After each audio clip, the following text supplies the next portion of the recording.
Introducing the Bunker Boys, lessons from the war.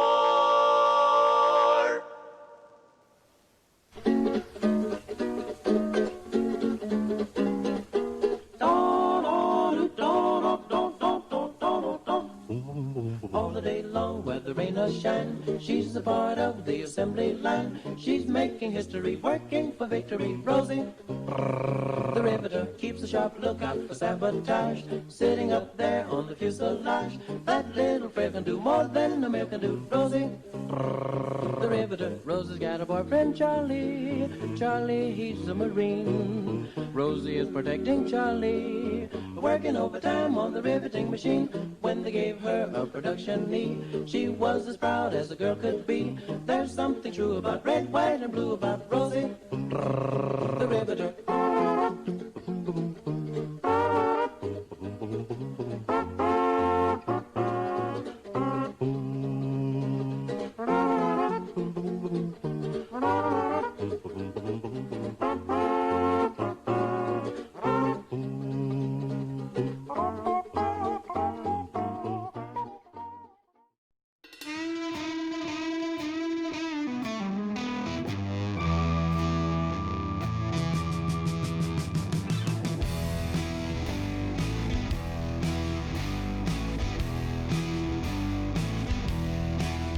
Previously on the Bunker Boys show. We'll be joined by Jayson Scott of the B-17 Alliance Foundation. The B-17 Alliance Foundation is restoring a B-17G bomber, and the story of how they got that bomber is just as interesting as how they're putting it back together. Now, the idea for getting a B-17 plane and putting it on top of a gas station, how did that start, Jayson? He was at his birthday party, and my grandfather tossed out his idea. Basic concept was, hey, I've been thinking about going and getting a World War II bomber. I can use it as not only a roadside attraction, but I can use it as a canopy over the top of my gas station. At some point, you guys' station was the highest grossing gas station in America.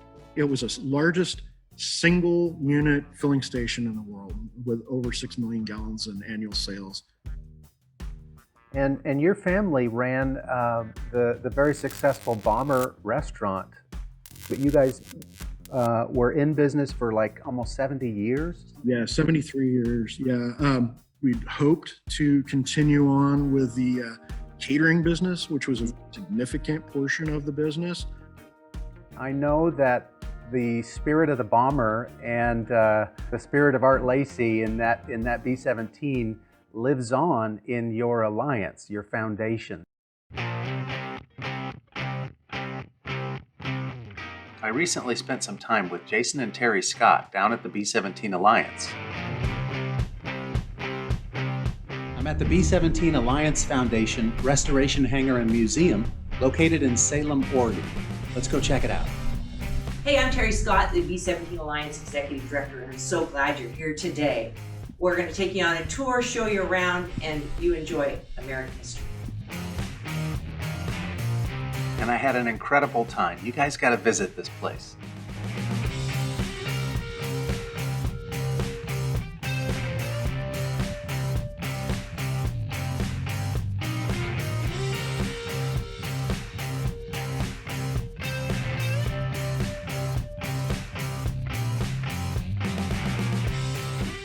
We also have a whole educational aspect of it. We have a nice museum there, and we feature the individual stories of veterans.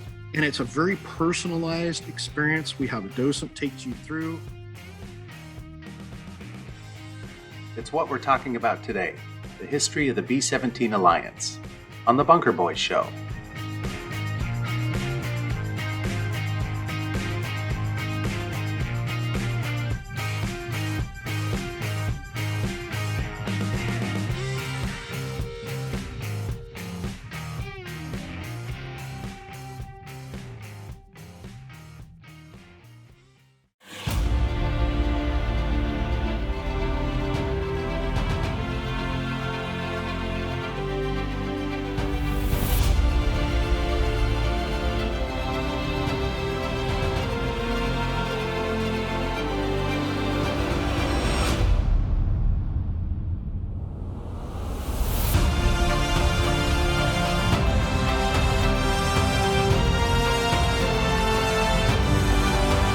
Meet the World War II experts who work on the battlefield.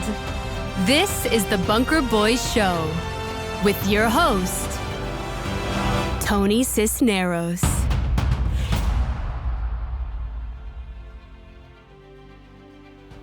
Hey everybody, welcome back to the Bunker Boys Show.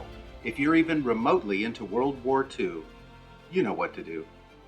In our last episode, Jayson Scott, founder of the B-17 Alliance Foundation down in Salem, Oregon, he talked to us about his grandfather, Art Lacey's adventure of getting a B-17 bomber, putting it on top of his gas station. And that gas station, of course, ended up becoming an American icon.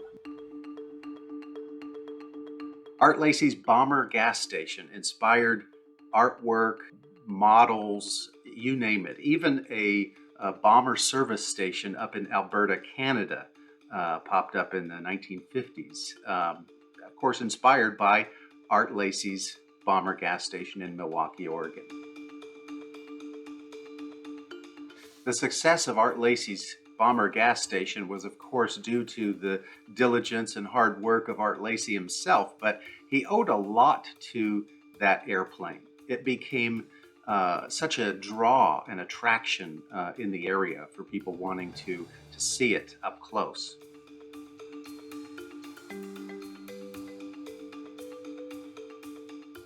Why did the B-17 become such an important icon in American history? Simply put, the B-17 became the symbol of American air superiority during World War II. The Boeing B-17 Flying Fortress was only as good as its crew. Every man in that plane depended on each other as a team.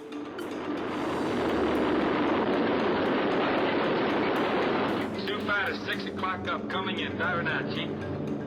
B-17 in trouble out of 2 o'clock, watching. Got an engine on fire. Thousands of B-17s were lost during the war, both in the European theater and in the Pacific.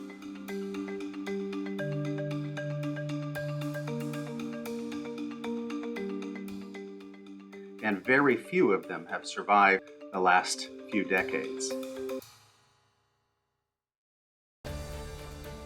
So let's get back to our conversation with Jayson Scott. I had always had a fantasy since being a little kid. There was a group of guys from Sentimental Journey, the Arizona wing of the Commemorative Air Force now. And they came up and wanted a few parts and pieces. And at that point in time, my grandfather, he just envisioned that the gas station would continue on, the restaurant would continue on as it was. And so it wasn't really important. So he said, hey, I'm willing to donate a few pieces and parts off of the plane.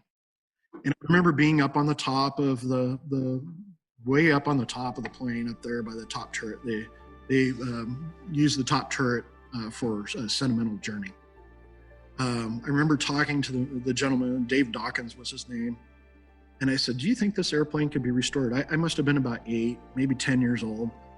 And he said, oh yeah, you could put this plane back together. Kind of sparked an interest in me at that point in time. But of course, the gas station was still going, the restaurant was still going, and that wasn't really a reality. And, I was in no position at 8 or 10 years old to make any decisions on that. Skipping fast forward, many years go by. Every year at 4th of July, while both of my grandparents were still alive, was they would throw a community picnic. And my grandparents were married on the 4th of July. And we were in preparation for that, middle of June or so. And it usually involved pressure washing the airplane and scrubbing it up and just making sure that it was clean and presentable and hanging bunting under the props and things like that. Anyway, I'd gone up there and was doing that cleaning, and you had mentioned earlier, how did it feel to be part of this deal? Well, one thing, sometimes when you're so close to some situation or object or business, you don't always see the forest through the trees. And the plane was just always there. It wasn't that I didn't like it, that I disliked it or anything like that. I was very proud of my family's business and getting to be a part of it. And I just remember that I really started to develop a connection with the plane when I got up there and started cleaning things up. And it ended up that I ended up spending the whole summer up there cleaning this thing. I got down to when I was small scrub brushes and little Dawn soap and just scrubbed it nose to tail. And I went to the family and I said, we're going to have to start addressing some issues with the plane. And if we don't, it's not going to be there forever. And they just said, okay, well, what do you recommend?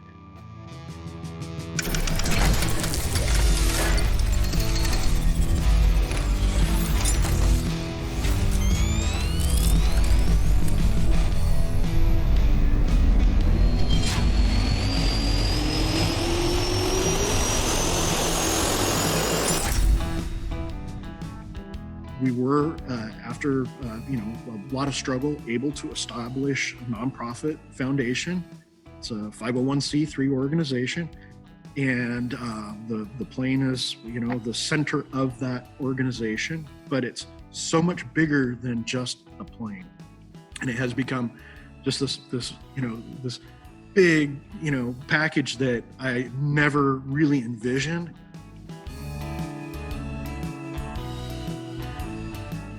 We went and removed the nose section off of the plane and started, work on the plane with that portion. A friend and acquaintance of mine had started doing the work on it. It was extremely expensive, very time consuming. And right at that same point in time, we got out of the gas business, focusing strictly just on the restoration. We had to pull our underground storage tanks, and there was just not going to be a way we were going to be able to continue on with the restoration, funding it ourselves. And it's not because we didn't want to. We've put hundreds of thousands of dollars into the restoration ourselves personally, and still do contribute to it significantly. I donate all my time to the organization. So that's when the idea came forward to maybe start a nonprofit and put it into that. Now you have to realize we've always been a family that's been in business for ourselves, and it's been a struggle, because to go from producing a product that you market to people and that they want to buy, you have to shift gears and go to a situation where you have to become comfortable to ask people to say, hey, this is what we want to do. Here's how we intend on doing it. Are you willing to put your money into a situation to help make it happen? And it really started to really take root in 2006. That's when things really, we had been trying to get basis of things, good foundation under things for a period of time. And a lot of people were just like, why would you want to do that? That doesn't make sense. And because it's always been there. It's been this iconic part of the community, it can't leave there. And my statement at the time was, okay, I have a choice. Either it's going to come down on its own, falling apart, or I'm going to take it down and do something positive with it so we can preserve it and have it here for a really long period of time, for many future generations. And if you don't help me, I won't have that opportunity to do that. It's going to come down on its own. And so that's when things really started to kick into high gear. We had a really, really big snowstorm here in the Portland metro area.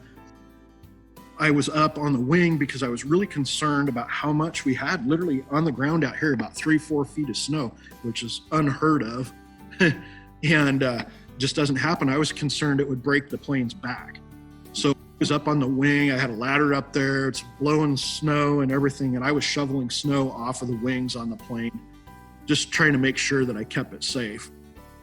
And I actually fell off of one of the wings and into a pile of snow. Fortunately, it was light, fluffy stuff. And my wife was horrified, and she said, okay, enough is enough. We're going to get this plane down this next year, come hell or high water. We started telling people, got to get this plane down now. I know it's not what you want, but we can't let it sit out in the weather and take this abuse anymore. We had our nonprofit status approved finally, and that's when we did. We raised $50,000, and I assembled a crew, and it was tough because it's not something I've ever done before. It was a labor of love and a passion of mine, but it was a real challenge. That was a big thing. Fortunately I had a couple of real close friends that said, "We'll help you, Jay," and then slowly but surely people started becoming attracting and saying, "What can I do to help? How can I help you? Do you need my help? I have these skill sets." And I just started asking people and picking their brains, and one thing led to another. And we were able to get the plane disassembled and lowered to the ground and go from there.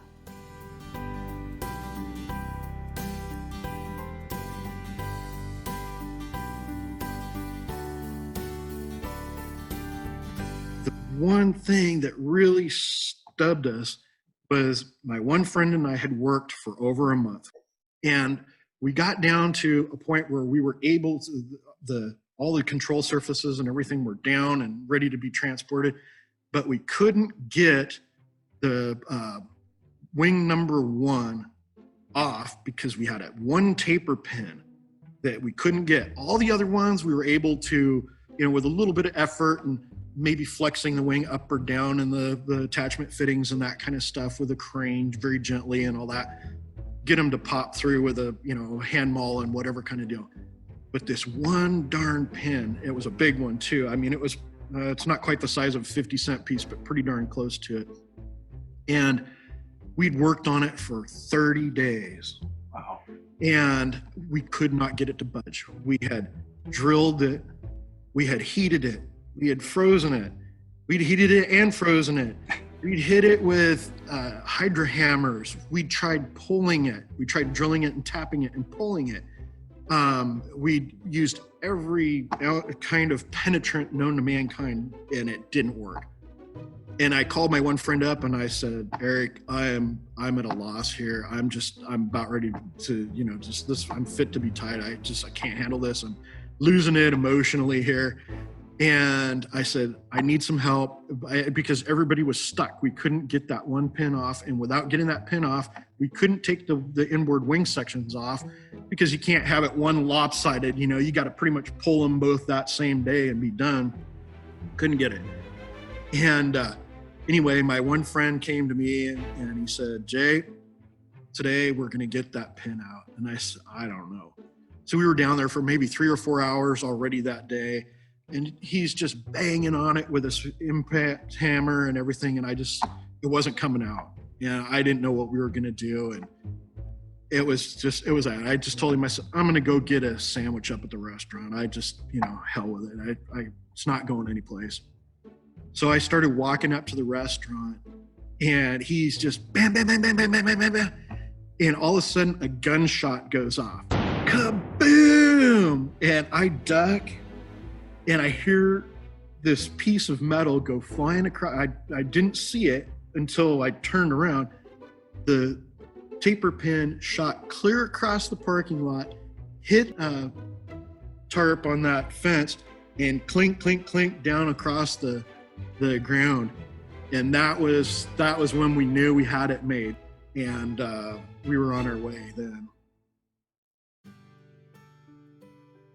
How far have you gotten? Because you basically took the whole thing apart, and it was, over time, it had gotten some rust, and like you say, it had suffered, from being in the weather. So how far have you gotten to restoring it?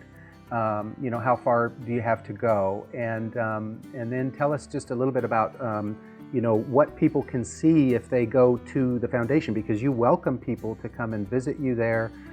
To see the restoration and see your museum. And not only did we move into a hangar, but we had to adapt the hangar and make it so that it was usable for what our needs are. We had to go and take some serious time. We had some shelving that was donated to us for the process. So we've got big industrial shelving. We've had a lot of equipment that's been donated to us over the time. And just various different companies have come on board and helped in various different small ways, some of them big ways, all over. And so once we got that kind of stuff taking place, then we were able to start getting in and tearing into the actual components of the plane. We have the nose section. So we have the first portion already been pretty much done. We have a little bit of pickup work to do on that, and it's now mated with the cockpit section, which is all torn apart. I have another team that we started to be working on the Cheyenne tail turret. Unfortunately, ours got creamed by a milk truck twice. And so it is basically having to be rebuilt almost from scratch, not quite. And I have a gentleman that is a sheet metal bender from Columbia Helicopters. That's his day job. And then a couple weekends a month, he comes and helps us. And we were teaching classes so we can get people up to speed on the actual manufacturing of individual parts. We have full sets of blueprints. We have a fantastic inventory system. It was designed by a gentleman that came to us from NASA. The wingboard 1 is torn down to the skeleton, basically right now, and awaiting to be non-destructive testing. We've just been taking it very cautious because we didn't want to spend money unnecessarily with the COVID, not knowing how things were going to transform and what was going to happen. And that's going to be a very expensive process to go through that. Yeah. While you're at it, you put in that big hangar, get you a big doghouse.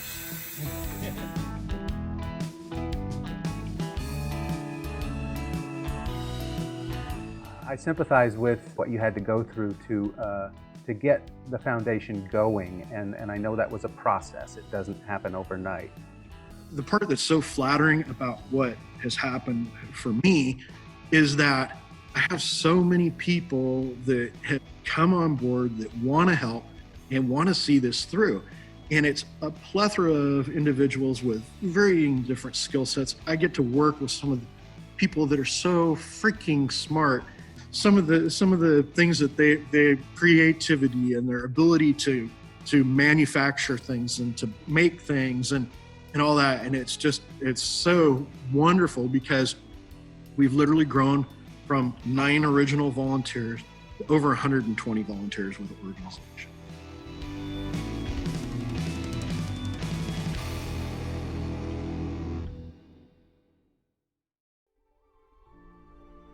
If you had the chance to talk to your grandfather, what do you think he would think about what you're doing?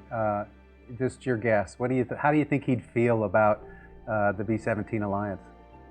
I think he'd be really pleased with it, because with the changing business environment and how things have evolved and adapted and changed for the good and for the bad, I think he'd be really pleased to see that the plane is inside and being taken care of, because, he pretty much staked everything in his life on that plane. And I think that he would be really flattered to see that we have brought it this way. And I have to give a lot of credit to my wife. My wife is the hardest working individual you've ever seen.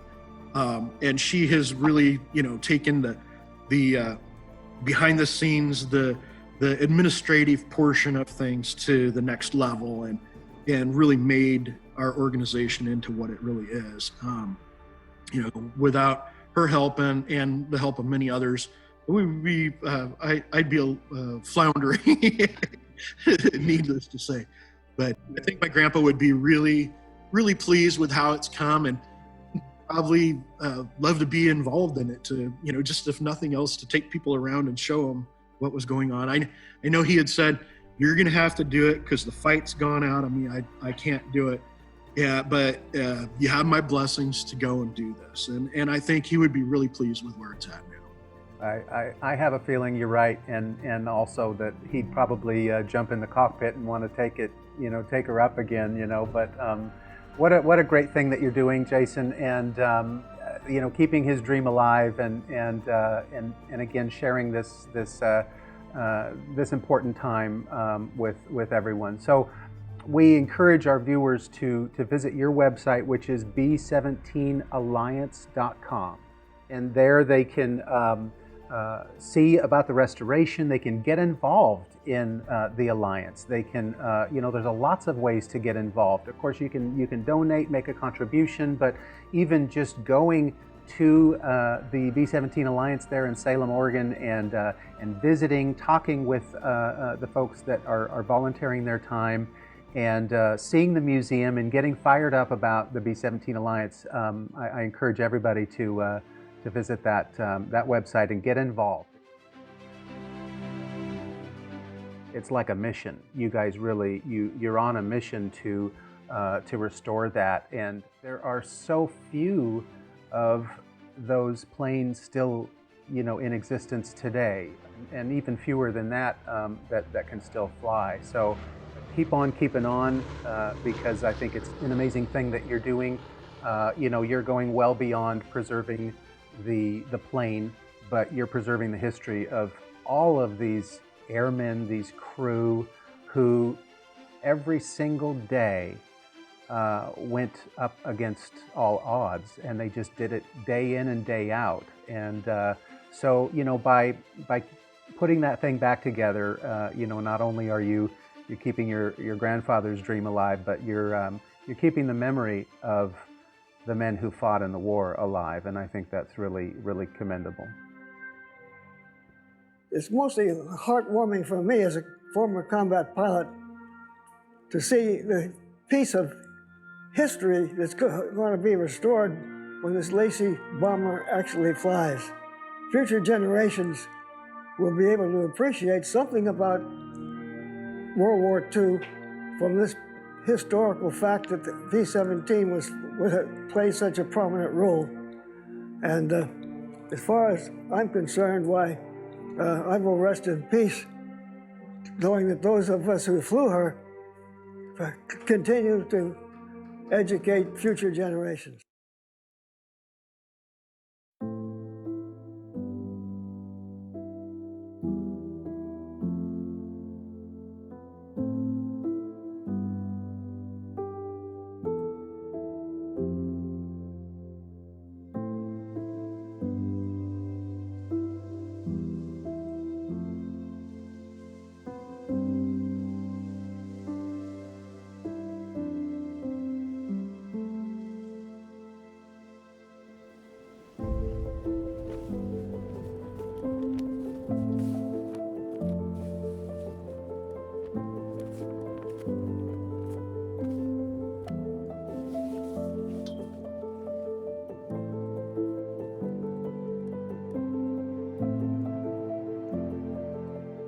Jayson, every year I bring groups to England on World War II tours, and one of our stops is the Cambridge American Cemetery.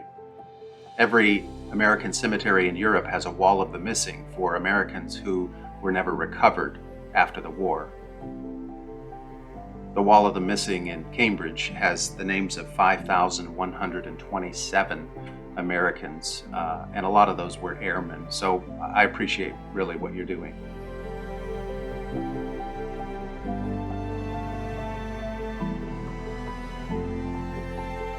When I said earlier that the organization has become so much bigger than just the airplane, in all honesty, the airplane is the tool that we're able to deliver the message. It's about preservation of a significant portion of our history.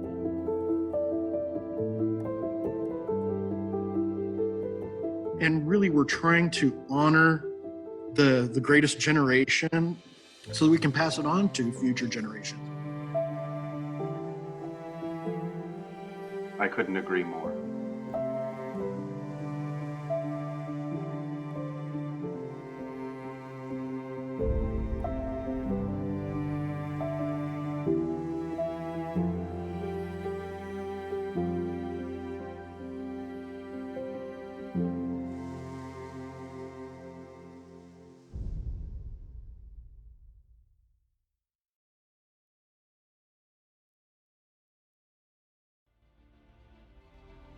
Thank you again, Jayson, and also to your wife, Terry, Executive Director of the B-17 Alliance. You both are doing wonderful things and we're going to help you spread the word here. So I very much appreciate your time today. Oh, that's great. Thank you for including us. We just really appreciate it, and hope all goes well with you. So thank you again. Appreciate it. That's it, everybody. That's our show. We hope you enjoyed it. Many thanks to Jayson and Terry Scott of the B-17 Alliance Foundation, Brian Heim Photography, all of the amazing volunteers who are such a big part of the restoration of the Lacey Lady. Thank you, and all the best with getting her back up in the air. Join us in 2 weeks for episode 6, where our series guest, Paul Woodage, will be back with us on the show, and we'll be talking about misconceptions about the D-Day landings and the Battle for Normandy. That's going to be an excellent episode coming up here in a couple weeks. Thanks so much for watching. Visit us at patreon.com/bunkerboys. America, hang in there. I salute you.